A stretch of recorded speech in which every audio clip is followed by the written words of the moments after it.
وہ اسی طرف رخ کرے گا. فاستبقوا الخیرات، اور تم بھلائیوں میں سبقت لے جانے کی کوشش کرو. اپنی وہ انرجی جو تم نے نیکیوں میں خرچ کرنی ہے ان کے اوپر خرچ کر کے ضائع مت کرو.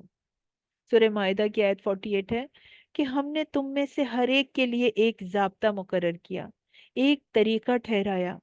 اگر اللہ چاہتا تو تم کو ایک ہی امت بنا دیتا، لیکن اس نے چاہا کہ اس سے تمہاری آزمائش کرے. جو اس نے تم کو بخشی ہے تو بھلائیوں کے لیے ایک دوسرے پر سبقت لے جانے کی کوشش کرو. اور حکم دیا جا رہا ہے وَدُعُ إِلَىٰ رَبِّكَ، تو پکارو اپنے رب کی طرف.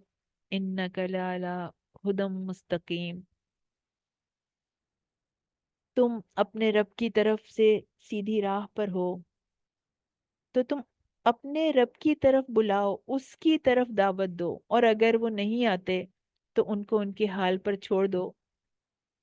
تو جو سیدھی راہ پر ہے اس کو اس سے کیا نقصان پہنچ سکتا ہے کہ دوسرے غلط راہ پر جا رہے ہیں؟ بس وہ کوشش کر سکتا ہے بچانے کی. تو کوشش اللہ کے نبی نے کر لی، اور اللہ کے نبی کی امت پر بھی یہ بات فرض ہے کہ وہ سب کو بچانے کی کوشش کریں. لیکن اگر وہ نہیں مانتے تو پھر اس میں اپنی انرجی اور وقت ضائع نہ کریں، اس جھگڑے میں اپنا وقت ضائع نہ کریں.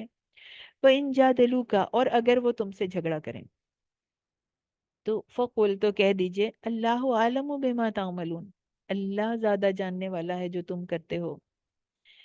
یعنی حق کو پوری طرح واضح کرنے کے بعد اگر تب بھی اسلام کے مخالف لوگ جھگڑے سے باز نہیں آ رہے تو آپ ان کا معاملہ اللہ کے سپرد کر دیں. ان سے کہہ دیں کہ تم جو کچھ کر رہے ہو اللہ اسے خوب جانتا ہے، وہ تم سے اس کا بدلہ لے گا.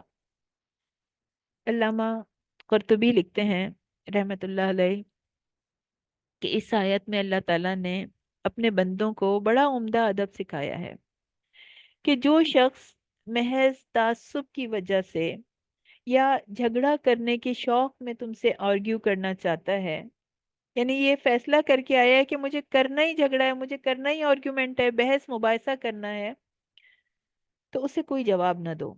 جب تم سمجھ جاؤ کہ یہ تو اس کا مقصد ہی یہی ہے تو پھر اسے کوئی جواب نہ دو، اور اس کی باتوں کے جواب میں یہ بات کہہ دو جو اللہ کے نبی کو سکھائی کہ میں یہ معاملات اللہ پہ چھوڑتا ہوں، اللہ زیادہ جاننے والا ہے، وہ قیامت کے دن ایک ایک بات کا فیصلہ فرمائے گا. اللہ یحکم بینکم، اللہ قیامت کے دن تمہارے درمیان اس کے بارے میں فیصلہ کرے گا. فیما کنتم فیہ تختلفون، جس میں تم اختلاف کیا کرتے تھے. دین کی جن باتوں میں تم اختلاف کیا کرتے ہو ان کا فیصلہ اللہ تعالیٰ قیامت کے دن کرے گا. آج دین کے معاملات میں اتنے ڈسکشنز ہیں، اتنے ٹاک شوز ہیں، اتنے مباحث ہیں، ہر شخص اپنے آپ کو صحیح ثابت کرنے میں لگا ہوا ہے اور دوسروں کو غلط ثابت کرنے میں لگا ہوا ہے. اتنے مسالک ہیں، اتنے فرقے ہیں. اللہ کے سامنے اپنے سارے پرسپشن کو، اپنے سارے نظریات کو جسٹیفائی کرنا پڑے گا. اللہ کے سامنے کھڑا ہونا ہے، جواب دینا ہے اللہ کو. قرآن و سنت کے راستے سے جو بھی ہٹا، جس بھی مقصد کے لیے، اپنی خواہشات کے لیے، اپنے مفادات کے لیے، جس نے بھی قرآن کی آیات کو نیگلیکٹ کیا، جس نے صحیح احادیث کو نیگلیکٹ کیا، جس نے کسی جماعت میں رہنے کی وجہ سے، کسی جماعت کی عصبیت کی وجہ سے اللہ کی بات کو رد کر دیا، قیامت کے دن وہ اللہ کو جواب دے گا. رہتی دنیا تک کے لیے ایک کتاب تھما دی گئی کہ اس کو مضبوطی سے تھام لو. دنیا میں قیامت تک صرف اور صرف ایک کتاب کا اتباع کیا جائے گا. کیوں؟ باقی کتابیں بھی تو آسمانی ہیں، زبور بھی تو آسمانی ہے، انجیل بھی تو آسمانی کتاب ہے اور ہم یہ مانتے ہیں. تورات بھی تو آسمانی کتاب ہے، تو اس کا اتباع کیوں نہیں کیا جائے گا؟ کیونکہ ان میں تحریف ہو چکی ہے اور لیٹسٹ ورژن کو فالو کیا جائے گا. قرآن کو امام بنایا جائے گا، اس کے پیچھے پیچھے چلا جائے گا.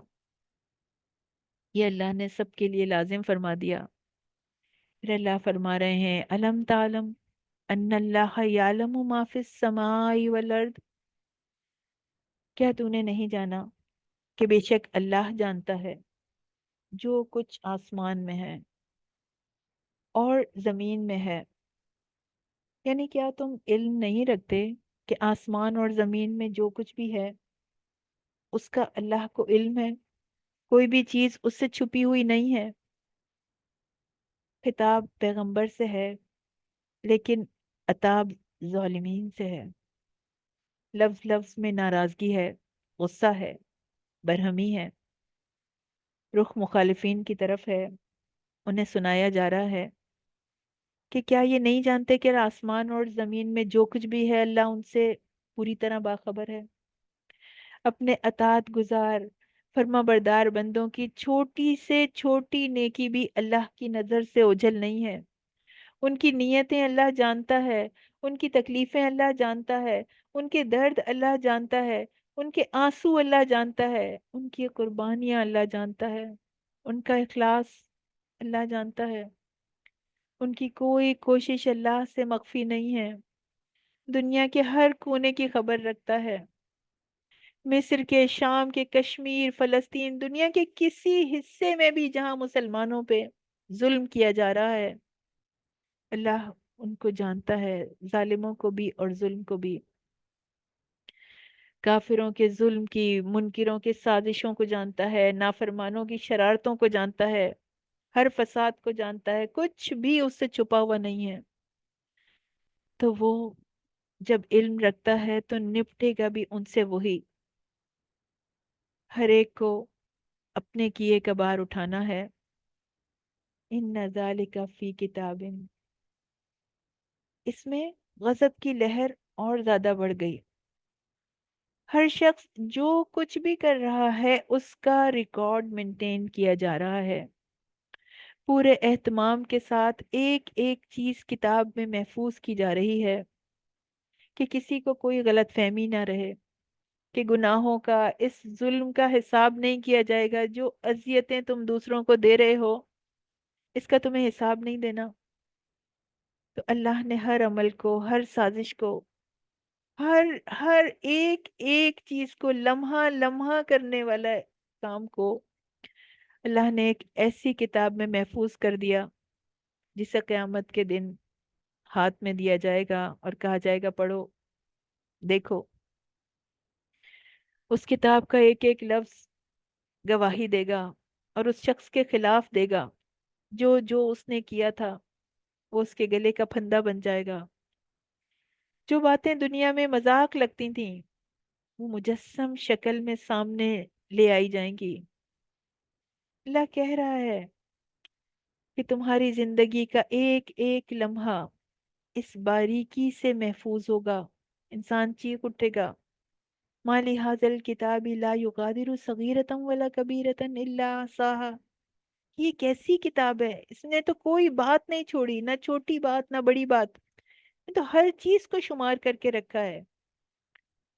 تو جب دنیا میں چھوٹی سی سم میں ملینز آف ملینز ریکارڈ رکھے جاتے ہیں، جب یہاں کی حقیر اور کم علم مخلوق کے ہم امپریشن پہ پورا ڈیٹا سامنے آ جاتا ہے، تو اس عظیم و شان رب کے لیے کیا مشکل ہے؟ اس علم رکھنے والے خالق کے لیے اس ریکارڈ کو مینٹین کرنا، اس کو محفوظ کرنا کیا مشکل ہے؟ ان ذالک علی اللہ یسیر، وہ العلیم ہے، الخبیر ہے۔ اس نے ایک ایک سیکنڈ کا ڈیٹا اپڈیٹ کیا ہوا ہے۔ تو کوئی اس مغالطے میں نہ رہے کہ جو آج یہ سوچتے ہیں کہ ایک ایک بات یا ایک ایک عمل کس طرح محفوظ رکھا جا سکتا ہے اور قیامت کے دن ان سے ہر بات کا کس طرح حساب لیا جائے گا اور پوری مخلوق کے درمیان کیسے فیصلہ ہوگا، وہ یہ جان لیں ان ذالک علی اللہ یسیر، اللہ کے لیے ان میں سے کوئی بات بھی مشکل نہیں ہے بلکہ بہت آسان ہے۔ اس کی بے پناہ قوتوں کا انسان کو اگر تھوڑا سا بھی ادراک ہوتا تو انسان گناہوں سے دور رہتے، ظلم سے دور رہتے۔ بتا دیا یہ تمہارے لیے، تمہیں لگتا ہے کہ یہ ایک مشکل کام ہے، بلکہ تمہارے لیے ناممکن کام ہے، مگر اللہ کے لیے یہ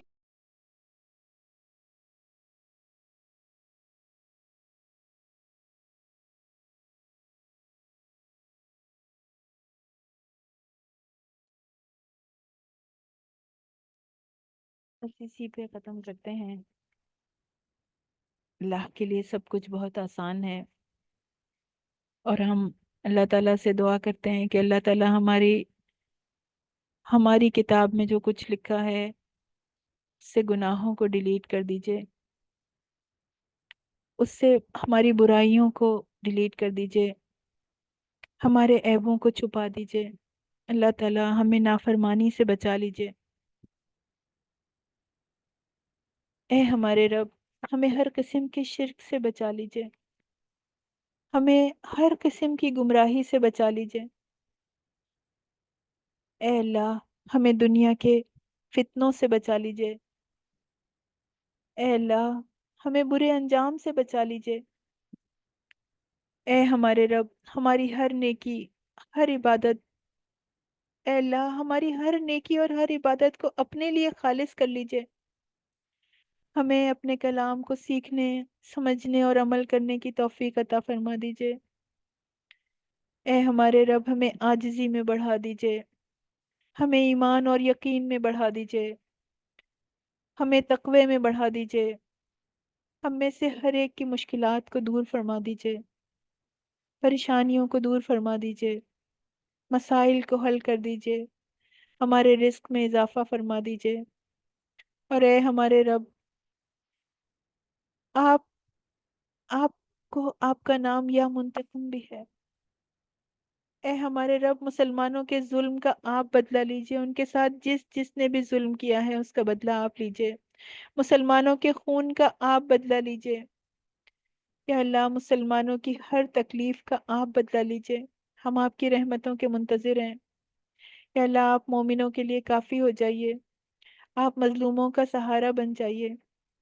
ربنا تقبل منا انك انت السميع العليم وتب علينا انك انت التواب الرحیم۔ السلام علیکم ورحمۃ اللہ وبرکاتہ۔